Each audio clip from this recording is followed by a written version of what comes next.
मित्रों, राजस्थान कर्मचारी चयन बोर्ड ने कॉमन एफिशिएंसी टेस्ट का विज्ञापन जारी कर दिया गया है। यह परीक्षा संभवतः फरवरी मार्च में होने वाली है। इस परीक्षा में बैठने वाले कैंडिडेट्स की संख्या काफ़ी ज़्यादा में होगी और इतनी दूर दराज गाँव के जो छात्र हैं वो शहर में जा कर के इस परीक्षा के लिए कोचिंग आदि में अपनी तैयारी नहीं कर सकते। ये एक सुनहरा मौका है कि आप जिन लोगों ने कोचिंग अटेंड कर रखी है या जो कोचिंग का अनुभव रखते हैं, वे अब छोटे स्थानों पर गांव देहात में जहां 100-200 कैंडिडेट आपको कोचिंग के लिए मिल जाते हैं, वहां आप कोचिंग खोल सकते हैं।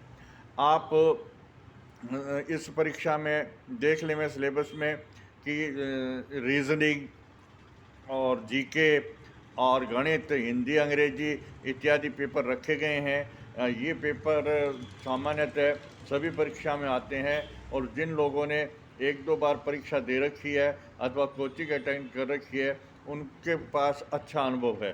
वे इस अनुभव का लाभ उठाते हुए छोटे स्थान और कस्बों में अपना वो कोचिंग खोल सकते हैं, कोचिंग संचालित कर सकते हैं, जहां इनको 150 लड़के मिल जाएंगे और उनसे जो ये फीस प्राप्त करेंगे उनसे आपको अच्छी अर्निंग हो जाएगी। इसके अलावा हो सकता है कि आप भी किसी न किसी परीक्षा की तैयारी कर रहे हो तो आपको भी ये लाभ होगा कि आपकी तैयारी स्वतः ही होगी, क्योंकि आप भी तो पढ़ाएंगे, तो पढ़ाने से पढ़ने के बजाय ज़्यादा तैयारी होती है। अब आपके पास प्रश्न ये आता है कि आप एक दो विषय ही पढ़ा सकते हैं, बाकी विषय कौन पढ़ाए। तो आप जैसे और भी कैंडिडेट्स आपको आसपास में मिल जाएंगे। जैसे आप अंग्रेजी पढ़ाना जानते हैं तो आसपास में हिंदी पढ़ाने वाला मिल जाएगा।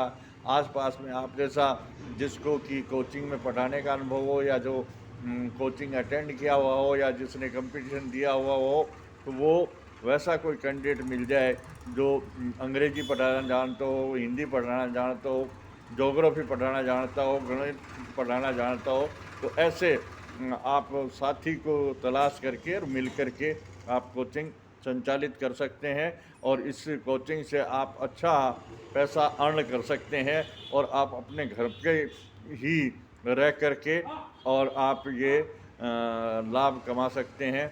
इसके साथ साथ जहाँ छोटे स्थानों में, कस्बों में इस प्रकार की कोचिंग होगी तो वहाँ के स्थानीय बच्चों को भी ये लाभ मिलेगा, क्योंकि उनकी ये स्थिति नहीं होती कि वे दूर दराज बड़े कोचिंग सेंटर में जा कर के या बड़े स्थानों पे जा कर के और कोचिंग का लाभ उठा सकें, क्योंकि उनकी आर्थिक स्थिति भी ऐसे नहीं होती कि वे इतना खर्चा वहन कर सकें। इसलिए उनको तो ये लाभ होगा कि आप के द्वारा जो कोचिंग खोली गई है वो छोटे स्थान पे, उनके रहने के स्थान पर उनको कोचिंग का अवसर मिल जाएगा और आपको ये लाभ होगा क्योंकि आप अनुभव रखते हैं। तो आप भी कोचिंग संचालन का एक अनुभव प्राप्त कर सकेंगे, जिससे आपको अच्छी कमाई हो सकेगी।